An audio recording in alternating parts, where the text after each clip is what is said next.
teman-teman sering mendengarnya itu peradangan atau radang. Atau mungkin biasanya kalau teman-teman di pelayanan yang sudah sering berpraktek, mungkin bagi teman-teman yang kelas non reguler sering mendapatkan kasus pasien itu mengalami peradangan. Biasanya itu peradangan di daerah tenggorokan.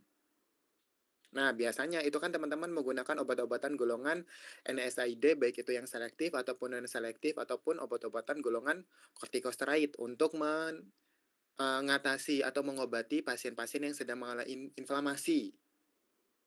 Nah, inflamasi itu kan adalah salah satu respon atau reaksi alami tubuh kita itu terhadap cedera. Jadi, ketika tubuh kita mengalami yang namanya cedera, kan otomatis akan mengalami yang namanya inflamasi atau peradangan atau kemerahan di bagian kulit ataupun jaringan teman-teman ataupun pasien. Nah, inflamasi ini muncul itu ketika terjadi ada cedera ataupun luka, itu dia akan mengeluarkan ataupun mempertahankan dirinya agar dapat terlindungi dari beberapa agen-agen yang sudah tadi teman-teman sudah sampaikan, agar tidak terjadinya yang namanya peradangan. Karena kan tadi ada beberapa agen yang dapat merespon tubuh atau mengirimkan sinyal kepada tubuh bahwa tubuh kita sedang mengalami yang namanya inflamasi, yaitu biasanya itu adalah namanya prostaglandin, kemudian ada juga agen tromboksan dan juga prostasiklin yang nantinya itu yang akan memberikan sinyal kepada otaknya kita bahwa kita sedang mengalami yang namanya peradangan ataupun kerusakan jaringan di bagian kulitnya kita.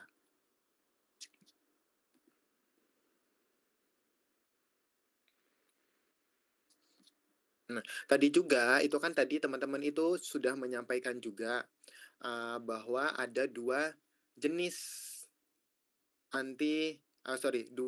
dua jenis kategori terkait dengan inflamasi. Ada yang akut dan juga ada yang apa tadi? Kronis, Ada yang Pak. kronis. Oke, tadi juga sudah dijelaskan bedanya akut dan bedanya di kronis. Nah, mungkin ini nanti akan menjelaskan. Oke, saya boleh di stop share screen terlebih dahulu, Mbak. Ini siapa nih yang share screen? Oke, terima kasih. Saya izin share screen. Saya bagikan.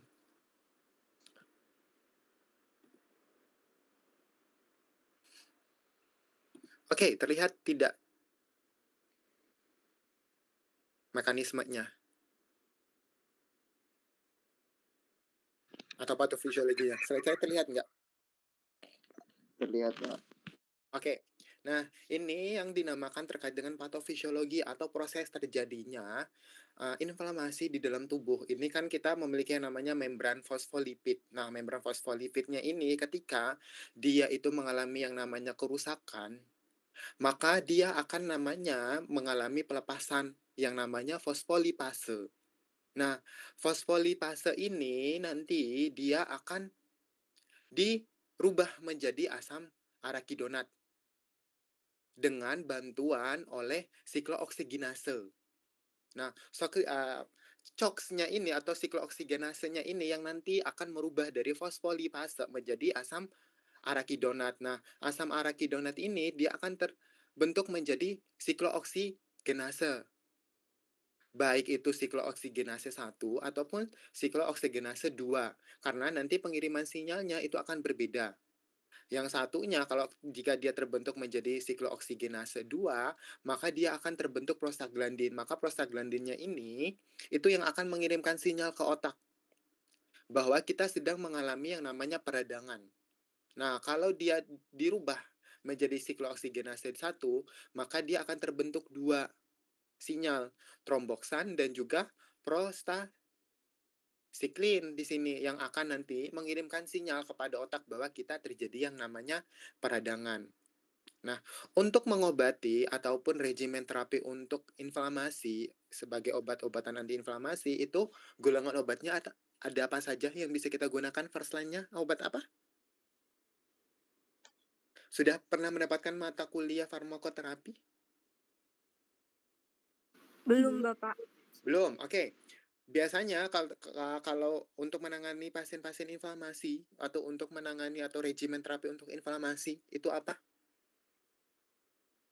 Golongan obatnya apa aja? Ada yang tahu?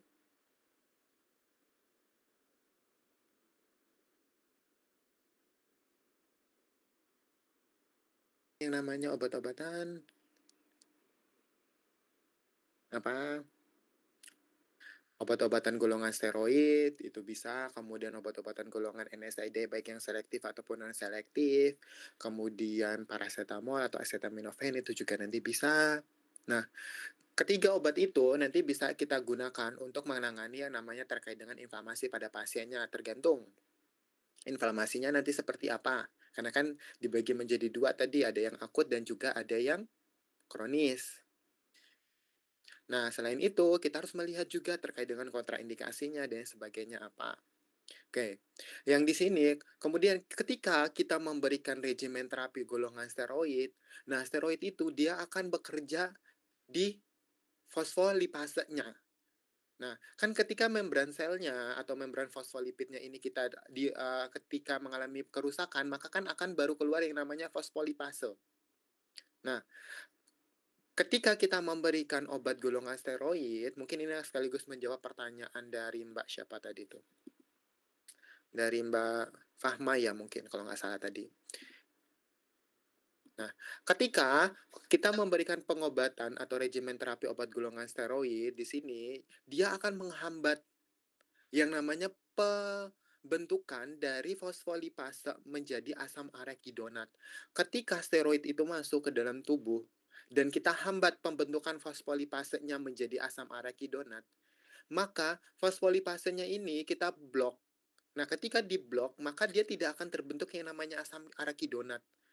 Nah, asam arekidonat ini dia juga tidak akan menjadi produk yang namanya prostaglandin, tromboksan, dan prostasiklin sehingga sel antiinflamasinya ini ataupun sinyal antiinflamasi ini tidak dapat bisa mengirim sinyal inflamasi ke otak sehingga pasien tidak akan mengalami yang namanya peradangan karena kita sudah menghambat terjadinya pembentukan asam arakidonat kalau kita menggunakan obat golongan steroid.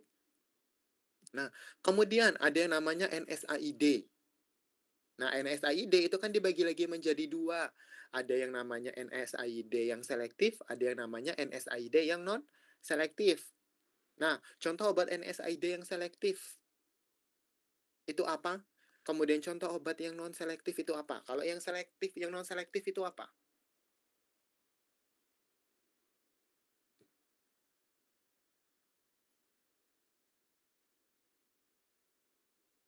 Ada yang tahu? Mungkin saya sebutkan aja ya namanya di sini. Oke, Mbak Sabrina, ada nggak ya? Mbak Sabrina ada nggak ya? Bergabung nggak ya? Mbak Sabrina ini kelas reguler apa non reguler? Ada yang tahu? Atau malah ditinggal tidur ini? Reguler, Oke. Pak. Kelas B. Reguler, oke. Contoh obat golongan NSAID apa Mbak? NSAID yang non-selektif? Sebentar, Pak. Bentar Pak, saya cari dulu jawabannya apa di AI. Pak. Oke. Pak, sambil nunggu lama Pak Oh, jaringannya. oh,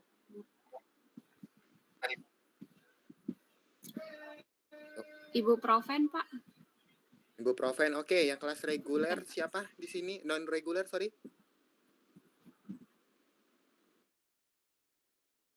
Mas Yoga ini non reguler atau reguler?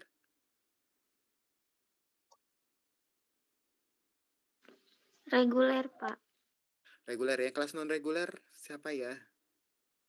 Mbak Mardiana ini non reguler atau reguler? Reguler, Bapak. Aduh ya non reguler mana ini? Mbak Ajeng, Reguler. aduh ya non reguler siapa Mbak? Boleh bisa dibantu? Acak saja. Gak usah ada dendam mendenam. Mbak Marta?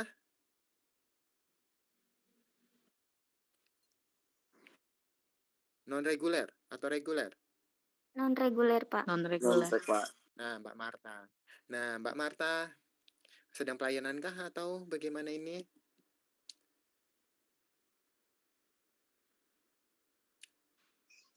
Iya maaf Pak, tadi saya Oke. habis Oh, layanan. oke, nggak apa-apa. Mbak Marta, contoh obat golongan non NSAID non selektif apa? Boleh disebutkan? Non-selektif. Ya, ayo Natrium, sudah praktekkan. natrium potasium Natrium, Pak. natrium potasium. Yang natrium apa yang potasium yang masuk NSAID yang non selektif? Apa malah dia masuk ke selektif? Yuk.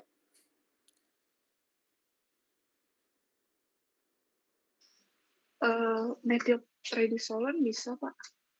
Metilprednisolon itu NSAID kah? Atau masuk golongan kortikosteroid? Ayo, sudah praktek toh. Atau teman-teman yang lain? Boleh dibantu? Ada yang tahu? Ketoprofen bisa nggak, Pak? Ketoprofen. Oke, yang selektif apa non selektif ketoprofen? Yang non selektif. Non selektif. Selain itu apa lagi? Ada yang tahu? Aspirin, Pak. Diklofenak, Pak. Aspirin, Diklofenak. diklofenak yang apa? Yang natrium apa yang kalium? Nah, pasti sudah ketemu semua nih jawabannya dari Google. Apa? Gak apa-apa. Ayo, namanya juga masih sama-sama belajar. Yuk, apa lagi? Ada yang namanya apa tadi? Ada asam mefenamat. Asam mefenamat itu NSAID yang selektif atau non selektif? Non Non selektif. Non selektif. Kemudian kemudian apa lagi? Natrium diklofenak itu selektif atau non selektif? Non selektif. Non selektif, Oke. Pak. Meloxicam itu selektif atau non selektif? Selektif, Pak. Selektif. Selektif, Pak. Selektif. Oke, etorisoxib itu apa? Selektif, Pak. Oke, Selektif. selektif. Oke, Selektif. saya sengaja. Oke, berarti sudah tahu ya. Nanti diperhatikan lagi mana yang masuknya selektif, mana yang non selektif. Karena nanti itu akan berbeda. Sebentar. Oke. Nah, bedanya apa sih Pak antara non selektif sama selektif? Nah, mekanismenya itu berbeda antara dia sama-sama golongan NSAID. Tapi dia ada yang selektif, ada yang non selektif. Nah, bedanya di mana? Pembentukan ataupun patofisiologinya, mekanisme kerjanya. Makanya teman-teman di sini harus namanya mempelajari patofisiologi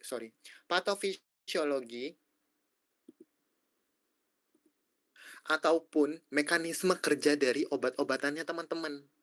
Dia di bloknya itu di enzim yang mana. Sehingga nanti teman-teman bisa, karena nanti kan teman-teman akan mendiskusikan dengan dokter yang paham terkait obat itu bloknya di mana, nanti mekanisme mulai dia masuk sampai obat itu keluar, itu kan nanti teman-teman sebagai seorang farmasi atau sebagai apoteker. Dokter kan hanya taunya di diagnosanya saja.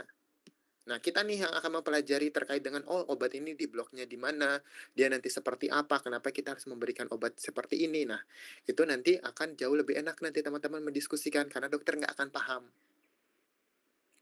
Nah, bedanya di mana? Ketika kita memberikan obat yang golongan NSAID yang non-selektif, bisa nanti teman-teman silahkan nanyakan ke AI kalau zaman sekarang, kalau zaman saya kan masih nanyanya ke Google. Nah, itu kalau teman-teman searching mekanisme kerja obat golongan NSAID yang non-selektif, itu dia akan menghambat pembentukan COX-1 atau siklooksigenase 1. Ketika siklooksigenase 1-nya itu diblok oleh obat golongan NSAID yang non-selektif, maka tromboksan ataupun prostaksiklin atau sel-sel inflamasinya ini itu tidak dapat mengirimkan sinyal ke otaknya kita bahwa kita sedang mengalami yang namanya inflamasi. Begitu juga ketika kita memberikan obat yang selektif, maka kita akan pembentukan siklooksigenase 2 atau sehingga prostaglandinnya di sini itu kita hambat. Bedanya nanti di situ. Kalau yang NSAID yang non selektif dia akan menghambat COX-1, kalau yang selektif dia akan menghambat COX-2. Oke, kita menyambung. Oke. Ketika teman-teman pemberian steroid ini apa yang perlu kita perhatikan? Oke, saya tanya dulu ke teman-teman yang kelas non-reguler, karena teman-teman non-reguler pasti sering sekali ketemu dengan kasus-kasus inflamasi. Soalnya saya tidak memegang data nama-nama kelas non-reguler. Oke. Yang selain Mbak siapa tadi? Siapa? Mbak Syahila, ini kelas reguler atau non-reguler? Reguler, Bapak. Oke. Mbak Serami, Reguler, Reguler Pak. juga. Mbak Zahra, Reguler juga, Reguler. Bapak. oke. Mbak Salma, Non-reguler. oke. Berarti Mbak Salma, Iya, Bapak. oke. Oke, ini kan terkait dengan pasien inflamasi, Mbak Salma kan itu kan pasti sering ketemu nih dengan kasus inflamasi di tempat prakteknya. Nah, ketika Mbak Salma mau merekomendasikan pemberian obat golongan kortikosteroid, apa sih yang perlu kita perhatikan ketika kita mau melakukan pemberian kepada pasien yang akan mengonsumsi obat golongan kortikosteroid? Saya hentikan dulu presentasinya.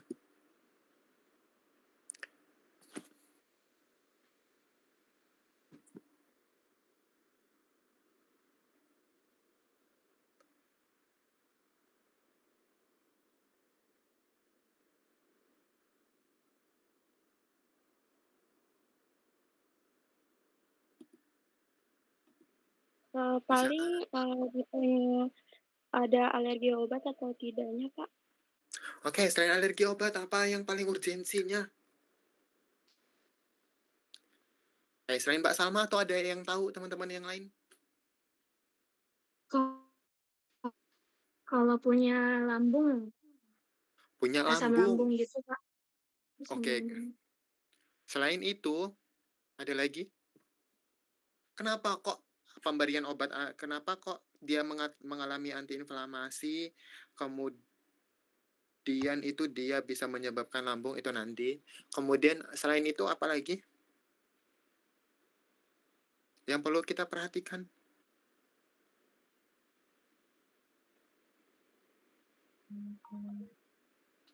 Jika pemberian golongan kortikosteroid, apa sih efek samping yang paling khas dan juga kita perlu mewaspadai terhadap beberapa penyakit apa? Oke, atau malah belum tahu?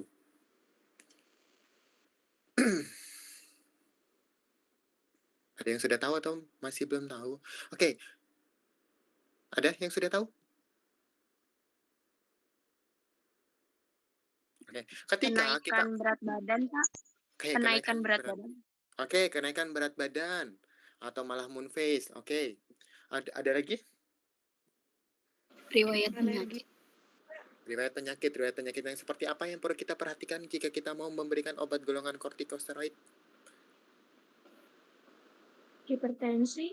Oke, hipertensi. Terus apa lagi? Asam lambung. Diabetes. Asam lambung, diabetes. Terus apa lagi? Ada satu. Berkaitan dengan pertanyaan temennya yang tadi yang terakhir itu apa? Autoimun. Autoimun. Oke, jadi ketika teman-teman memberikan atau merekomendasikan pemberian obat golongan kortikosteroid tadi harus diperhatikan. Apakah pasien itu memiliki beberapa indikasi terhadap penyakit-penyakit yang tertentu.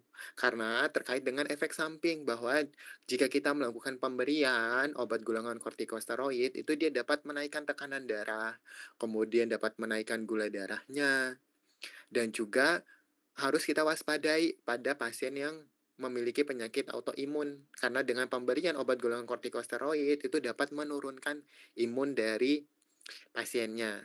Maka ketika teman-teman memberikan obat-obatan golongan kortikosteroid, pada saat kita melakukan swamedikasi atau penggalian informasi, itu kita harus menanyakan apakah pasiennya ini memiliki beberapa penyakit tersebut, termasuk juga asam lambung. Kalau dia memiliki obat asam lambung, maka penggunaannya bisa kita lakukan setelah makan. Atau bisa ditambahkan obat golongan obat-obatan gastroprotektornya yang melindungi lambungnya agar tidak terjadinya muncul efek samping obat. Sama dia tidak boleh penggunaannya yang jangka panjang karena dapat menurunkan imun yang cukup banyak untuk pasien, baik itu yang mau memiliki riwayat autoimun ataupun yang tidak memiliki riwayat autoimun, karena penggunaan jangka panjangnya dapat menurunkan imun. Oke, karena kan dia memang ketika kita memberikan obat golongan kortikosteroid kepada pasien, itu dia penghambatannya itu jauh lebih cepat dan penyembuhan ataupun menghilangkan rasa inflamasi atau peradangannya itu jauh lebih cepat ketika kita memberikan obat-obat golongan NSAID, baik itu yang selektif ataupun yang non-selektif. Namun, kita harus memperhatikan tadi berbagai macam faktor ketika kita mau memberikan obat-obatan golongan kortikosteroid. Nah, kemudian ketika pasien itu mengalami yang namanya autoimun kan adalah penyakit yang menyerang imun, ya kan? Maka dinamakan yang namanya autoimun. Nah, ketika pasien itu mengalami yang namanya autoimun, mungkin ini akan sekaligus menjawab ya, tersebut dia kan tidak bisa membedakan antara yang mana, sel darah putih dan juga sel darah merahnya. Semuanya itu kan diserang, mau itu yang, baik ataupun mau yang jahat itu semuanya diserang. Dia tidak dapat membedakan mana parasit ataupun mana bakteri-bakteri baik ataupun bakteri-bakteri jahat yang ada di dalam tubuhnya itu semuanya diserang. Ketika semuanya diserang sehingga, imun dari pasiennya mengalami penurunan, kemudian dia mengalami yang namanya, kerusakan pada jaringan-jaringannya, sehingga dia akan lebih rentan ataupun proses penyembuhan terhadap inflamasinya akan jauh lebih lama. Sehingga, ketika kita mengobati pasien dengan dengan, penyakit-penyakit autoimun, itu kita tidak bisa memberikan obat-obatan golongan kortikosteroid karena dapat memperparah kondisi dari pasiennya yang mengalami autoimun. Nah, kemudian ketika kita memberikan golongan obat NSAID, kalau yang tadi kan NSAID itu kan ada 2, ada yang selektif dan juga yang non selektif. Kalau yang selektif itu kan dia memblok yang COX-2. Siklooksigenase 2. Nah, ketika kita menggunakan obat golongan NSAID yang selektif, nah, maka lambungnya itu akan terlindungi karena dia tidak si prostaglandinnya ini tidak dapat merusak yang namanya lambung, jaringan yang ada di lambung. Sehingga dia itu akan jauh relatif lebih aman ketika kita memberikan obat golongan NSAID yang selektif kepada pasien yang memiliki riwayat, keluhan terkait dengan asam lambung. Nah, kalau yang non selektif itu kan dia memblok COX-2, sehingga pembentukan prostaglandinnya itu akan tetap terbentuk, walaupun tidak terlalu banyak. Nah, ketika kita blok, si COX-1-nya, maka pembentukan prostaglandinnya itu akan tetap terbentuk walaupun tidak terlalu banyak, sehingga, dia tetap akan yang namanya melukai ataupun merusak jaringan yang ada di dalam lambung, sehingga dia dapat memperparah kondisi pasien itu ketika mengalami yang namanya asam lambung.